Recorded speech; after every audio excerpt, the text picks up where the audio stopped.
नमस्कार। आज लाला लाजपत राय जयंती के अवसर पर, जिनका जन्म 28 जनवरी 1865 में हुआ और जिनकी मृत्यु 17 नवंबर 1928 को हुई, लाला लाजपत राय भारत के प्रमुख स्वतंत्रता सेनानी थे। हम सब जानते हैं, लाल बाल और पाल के रूप में इनकी तिकड़ी गरम दल के रूप में प्रसिद्ध थी। लाला लाजपत राय के जीवन में उन्होंने अनेक काम किए। विशेषकर उन्होंने शिक्षा के क्षेत्र में, इंश्योरेंस के क्षेत्र में और पंजाब नेशनल बैंक, ये लाला लाजपत राय की देन है, जिन्होंने पंजाब में रोहतक और हरियाणा अपने कर्म क्षेत्र में लोगों को आर्थिक दृष्टि से सक्षम करने में, शिक्षा की दृष्टि से उन्होंने आर्य समाज के साथ मिलकर किस प्रकार देश को शिक्षित करके जागरूक किया जा सकता है, ये भी लाला लाजपत राय ने किया।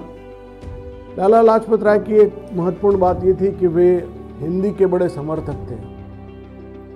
उन्होंने हिंदी को राष्ट्रभाषा बनाने में हस्ताक्षर अभियान भी चलाया। उन्होंने श्री कृष्ण के ऊपर जीवनी लिखी। उन्होंने उनकी कुछ किताबों में से यंग इंडिया, तरुण भारत, दुखी भारत और the political future of India, ये भी उन्होंने उस समय लिखी थी। उनको कहना था कि अतीत को देखते रहना व्यर्थ है जब तक कि यदि भविष्य, सुनहरा भविष्य उस पर न खड़ा किया जा सके तो अतीत को देखना व्यर्थ है। ऐसे अतीत को जिसमें वास्तव में नए भविष्य का निर्माण हो सके, वह जरूर, उस पर जरूर आपको गर्व करना चाहिए। नेता वही है जिसका नेतृत्व प्रभावशाली हो, जो अपने अनुयायियों के सदैव आगे रहता हो। ऐसा नहीं कि लोगों को कह दे तुम चलो मैं पीछे से आता हूं, ऐसा नहीं। खुद आगे रहकर नेतृत्व करने की कारण ही उनको साइमन कमीशन के विरोध में जब वे प्रदर्शन कर रहे थे तो सैंडर्स ने उन पर लाठीचार्ज करवाया और उस लाठीचार्ज में लाला लाजपत राय का देहावसान हो गया। वे पूरी ईमानदारी और निष्ठा के साथ जिस तरह काम करते थे, पूरे देश में लाल बाल पाल के रूप में इस तिकड़ी को जाना जाता था। जब लाला लाजपत राय की मृत्यु हुई तो चंद्रशेखर आज़ाद, भगत सिंह, सुखदेव और राजगुरु ने मिलकर ठान लिया कि हम लाला लाजपत राय की इस हत्या का हम बदल लेंगे। और उन्होंने ठीक 1 महीने बाद सैंडर्स को हत्या करके उसका बदला भी चुकाया।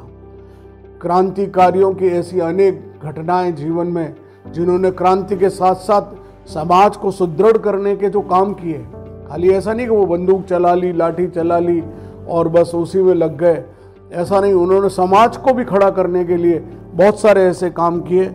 उन्होंने कहा कि जीवन में पराजय, असफलताएं तो निरंतर चलती रहती हैं, लेकिन विजय के लिए हर एक बार आपको एक कदम आगे बढ़ाना होता है। और यही लाजपत राय जी के जीवन से हमको शिक्षा मिलती है। मैं इस अवसर पर लाला लाजपत राय को भी विनम्र श्रद्धांजलि देता हूँ कि इस समय आज़ादी का अमृत महोत्सव चल रहा है, इसलिए मैं हर महापुरुष के बारे में, उनके जीवन की जो गाथाएं आप सब लोगों से बहुत कम शब्दों में, नपे तुलो शब्दों में आपके साथ साझा कर रहा हूँ। आपको अच्छा लगे तो मुझे ज़रूर बताइएगा। एक बार पुनः लाला लाजपत राय को विनम्र श्रद्धांजलि सहित भारत माता की जय। जय हिंद।